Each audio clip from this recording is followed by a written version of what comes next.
Hello everyone, అందరూ బాగున్నారా?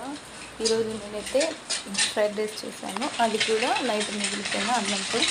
నేనైతే అన్నం ఎక్కువగా వేస్ట్ చేయను. ఇలా ఎగ్ ఫ్రైడ్ రైస్ ఏదైనా చేసుకొని తింటాము. చాలా సింపుల్గా ఎగ్ ఫ్రైడ్ రైస్ అనేది చేసుకోవచ్చు.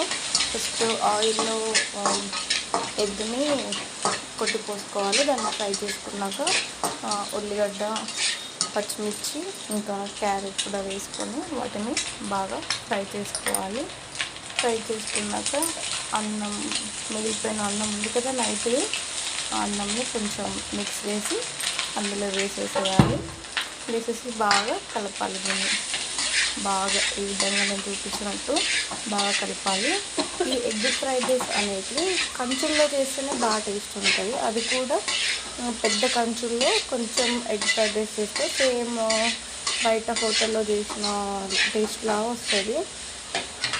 ఖచ్చితంగా చాలా బాగుంటుంది. ఆ తర్వాత నెక్స్ట్ కారం, ఉప్పు, ఇంకా జీలకర్ర పొడి,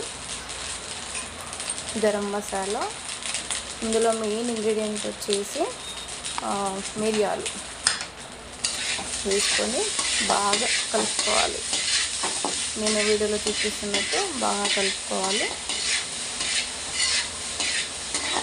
ఇలా ఇట్లా కలుపుకుంటేనే ఆ ఎగ్ ఫ్రైడ్ రైస్కి ఆ టేస్ట్ అనేది వస్తుంది. ఆ తర్వాత ఇంకా ఇందులో నెక్స్ట్ సాసెస్ కూడా వేసుకోవాలి. మీ ఇంట్లో ఏమేమి ఉంటాయో ఆ సాసెస్ వేసుకోండి. నెక్స్ట్ పసుపు వేయలేదు స్టార్టింగ్లో, సో ఇప్పుడు వేసాను. ఆ తర్వాత సాసెస్ వేసుకోవాలి. నేను గ్రీన్ చిల్లీ సాస్ ఇంకా టొమాటో సాస్ వేసాను.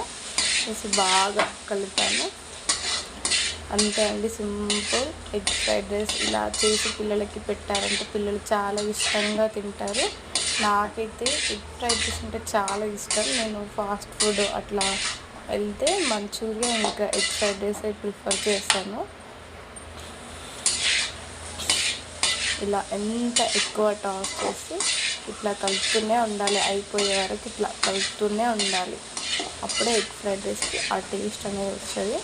అందరూ వీడియో లైక్ చేసి, షేర్ చేసి, సబ్స్క్రైబ్ చేసుకోండి.